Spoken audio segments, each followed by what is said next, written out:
আজকের এই ভিডিওটা দেখার পরে আপনি অসাধারণ একটা কাজ সম্পর্কে জানতে পারবেন। অনেক সময় দেখা যায় যে আমরা বিভিন্ন জায়গায় গিয়ে ছবি তুলে থাকি, কিন্তু ওই ছবিটা যখন 2-3 বছর পুরনো হয়ে যায় তখন আমাদের মনে থাকে না যে আমরা এই ছবিটা কোন জায়গায় তুলেছি, কত তারিখে তুলেছি, কি মোবাইল দিয়ে তুলেছি। আজকের এই ভিডিওটা দেখার পরে আপনি যে কোনো ছবি থেকে এই ধরনের ইনফরমেশন গুলো বের করতে পারবেন, যে ওই ছবিটা কোথায় তোলা হয়েছে, কত তারিখে তোলা হয়েছে, কি মোবাইল দিয়ে তোলা হয়েছে, কত রেজুলেশনে তোলা হয়েছে। এই সকল ইনফরমেশন কিন্তু আপনি যে কোনো ছবি থেকে এই চাইলে বের করতে পারবেন। তো চলুন এই অসাধারণ কাজটি আপনি কিভাবে করবেন সেটাই দেখিয়ে দিচ্ছি।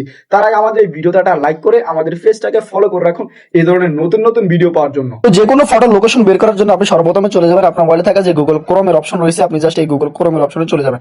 গুগল ক্রোমের অপশনে চলে আসার পরে এখান থেকে আপনি সার্চ বারে টাইপ করবেন ফিক্টো ম্যাপ লিখে, FICTO ফিক্টো ম্যাপ লিখে আপনি যখন সার্চ করবেন তখন আপনার সামনে এরকম একটা ইন্টারফেস আসবে। এরপর আপনি প্রথমবার এই ওয়েবসাইটটিতে ক্লিক করে দিবেন। এই ওয়েবসাইটটিতে ক্লিক করে দেওয়ার পরে এখান থেকে দেখবেন সিলেক্ট ফটো ফাইল নামে একটা অপশন, জাস্ট এখানে ক্লিক করবেন।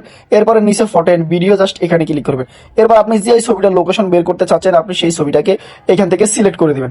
ছবিটাকে আপনি সেখান থেকে সিলেক্ট করে দেওয়ার পরে আপনার এই ছবিটা এখানে একটু প্রসেসিং হবে, সর্বোচ্চ 5 থেকে 10 সেকেন্ড আপনার এখানে টাইম নিতে পারে। 5 থেকে 10 সেকেন্ড টাইম নেওয়ার পরে মানে এটা জাস্টিফাই করবে যে আসলে আপনার এই ছবিটা কোথায় তোলা হয়েছিল।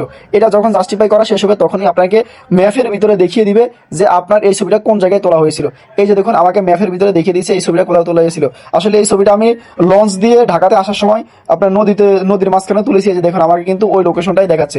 এরপর আপনি চাইলে এই ছবিটা আপনি কত তারিখে তুলেছেন সেটাও কিন্তু দেখতে পারবেন।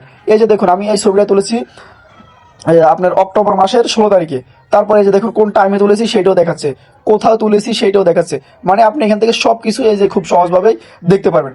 তো এভাবে আপনি যে কোনো ছবির লোকেশন এবং কোথায় তুলেছেন, কোন মোবাইল দিয়ে তুলেছেন, কি মডেলের মোবাইল দিয়ে তুলেছেন, সবকিছু আপনি খুব সহজেই দেখতে পারবেন।